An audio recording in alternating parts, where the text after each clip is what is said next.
Business Brain, episode 668 for Wednesday, July 23rd, International Yada Yada Yada Day for you Seinfeld fans, 2025.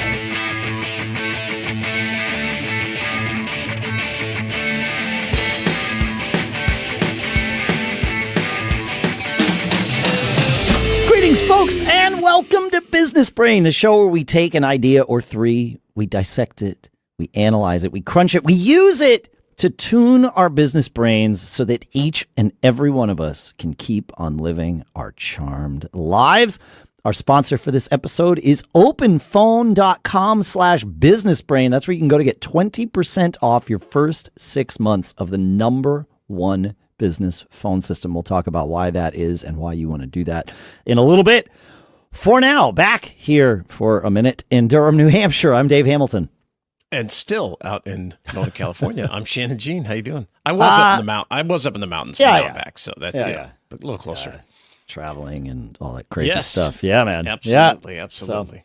Good to have everybody back. It is good to be here. I like podcasting from my normal environment. It's fine when I'm traveling, like totally workable, but preferred here. Yep. I got it. Me too. Same thing. You bring it. I have my travel kit and gets it done, but I do enjoy having it up here. One of the things I wanted to. Let me back up. So I have this, and I've talked about it before here or not, but I have certainly talked about it. I have this metaphor in my head that I think of success, and what one of the best parts of my life is sitting around a campfire. And so I use this campfire metaphor as something that really draws me forward as, I'm building, because, we work really hard. You're getting ready to get back on the road. It's like constant. I mean, hard is relative, right? I always say, carrying bags of cement is hard. Digging holes in the earth is very hard. Yes. So when I say hard, it's just, it can be a grind getting stuff done, and you're doing things. So let's put that perspective in. Some perspective. But yes, I mean, we are extremely fortunate. Yes. Some of that fortune is opportunities that we take advantage of. And some of it is just opportunities that land in our laps in different ways. Yeah. Yeah. And so as I've leaned into this idea, I was like, okay, well, what is it about this campfire idea that has drawn me for so many years? And I realized that it's that connection with people and, putting myself in situations that keeps moving me forward. What I really love. And we had family up at our river house this weekend, and I shared a picture with you, Dave. I don't know, for those of you watching the live stream or or looking at it later on YouTube, which you can do. I took a photo. I often find myself getting up from the campfire and walking away so I can observe it. Ah. And I thought of it, especially here. I walked down. If you're listening to us, you don't get the visual, but I'll describe it a little bit. Yeah, please. The campfire is kind of raised up on a hillside down below where our house is on the river.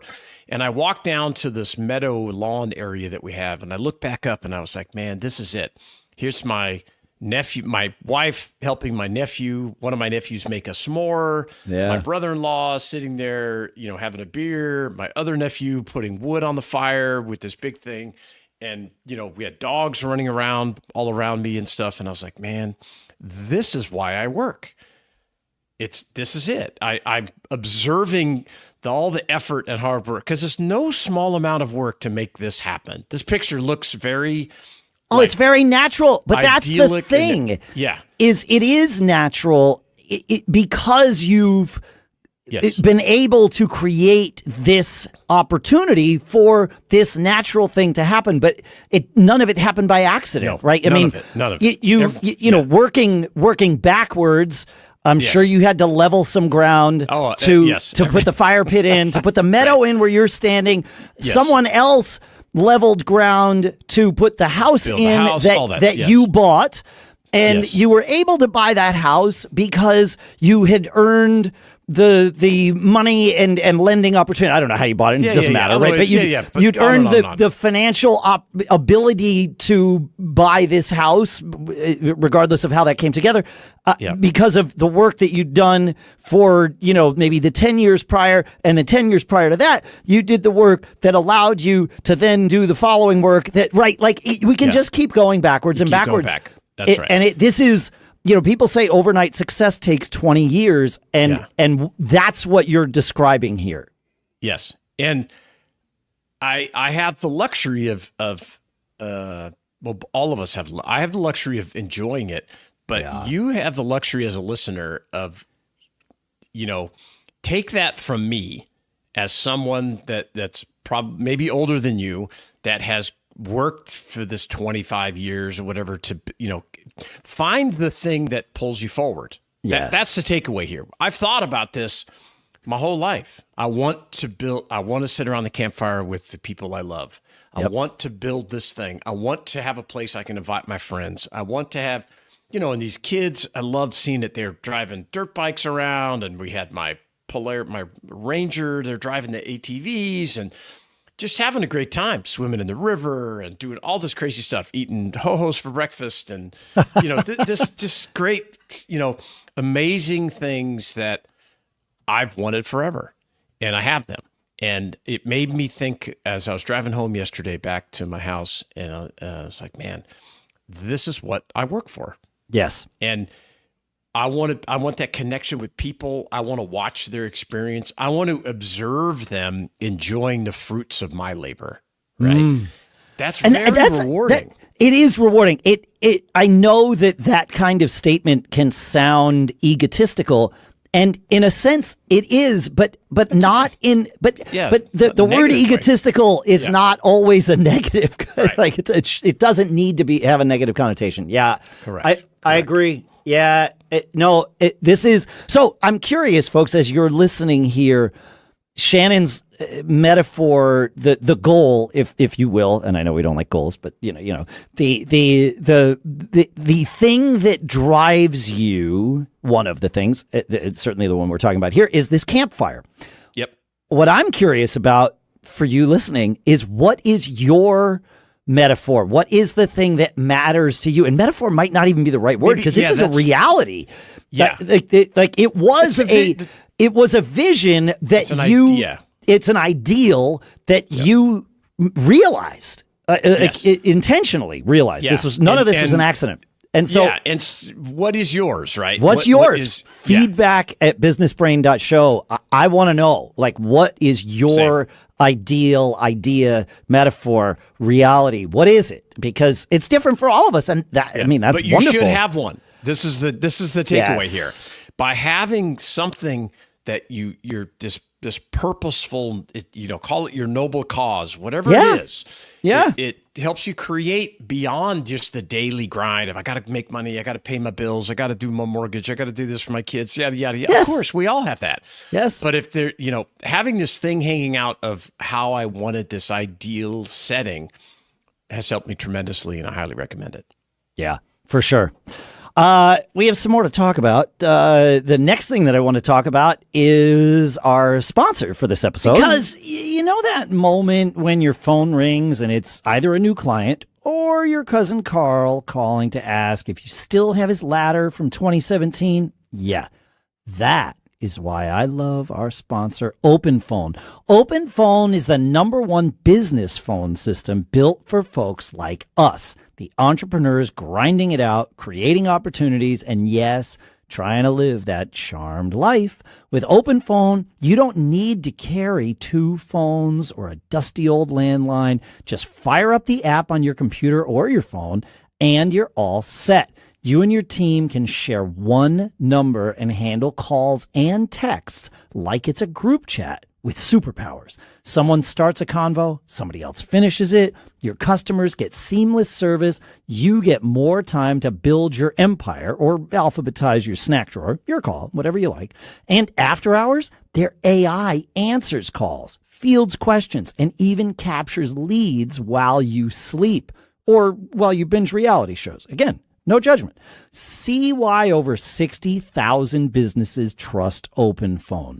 And OpenPhone is offering our listeners 20% off your first 6 months at openphone.com/businessbrain.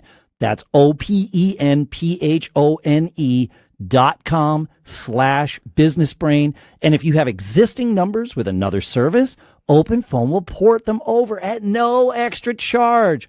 OpenPhone, no missed calls, no missed customers, and our thanks to OpenPhone for sponsoring this episode.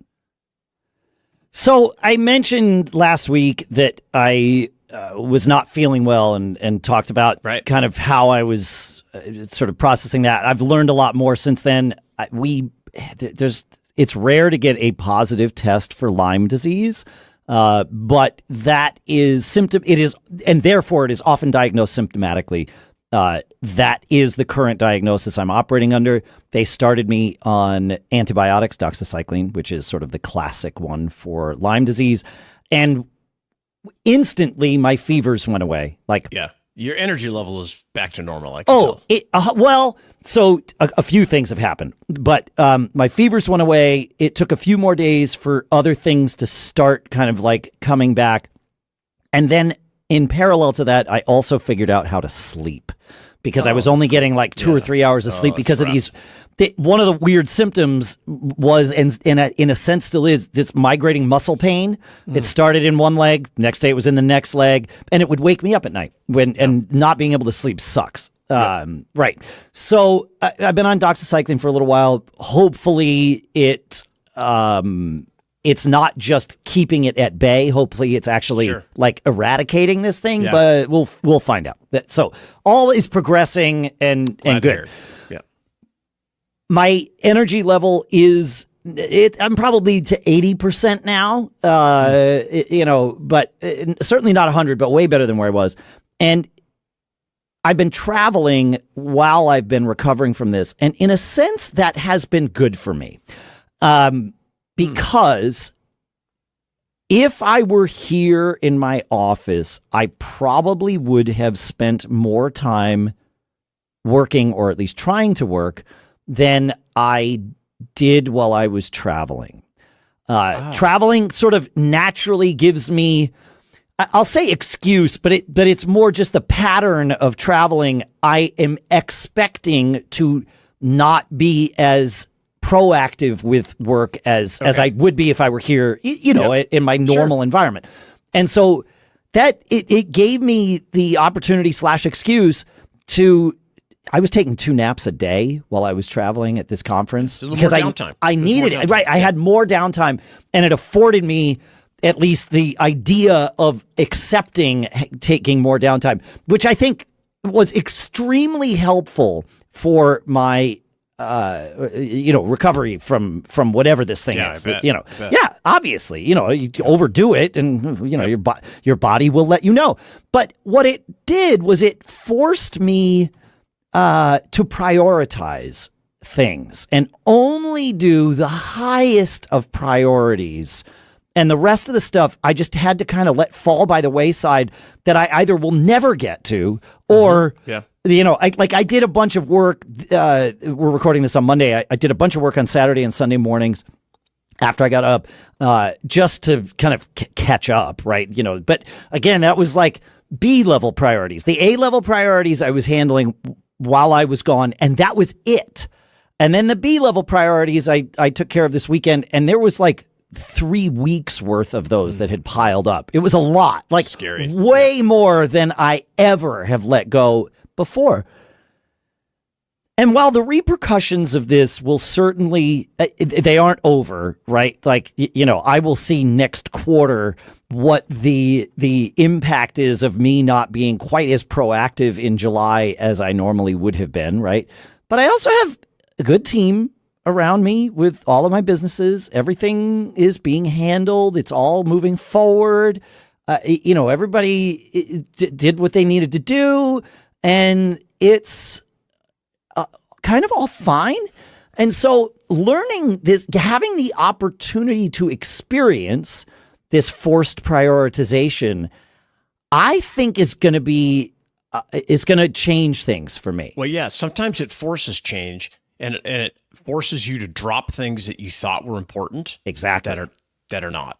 Yes. And that you're like, wow, I was spending time doing these things. When I stopped, nothing happened. It didn't, right. Nothing bad happened. Exactly. And even, delaying 3 weeks to do kind of the B-level priorities, the things that definitely needed to be done eventually. It's like, okay, well, wait a minute. Huh.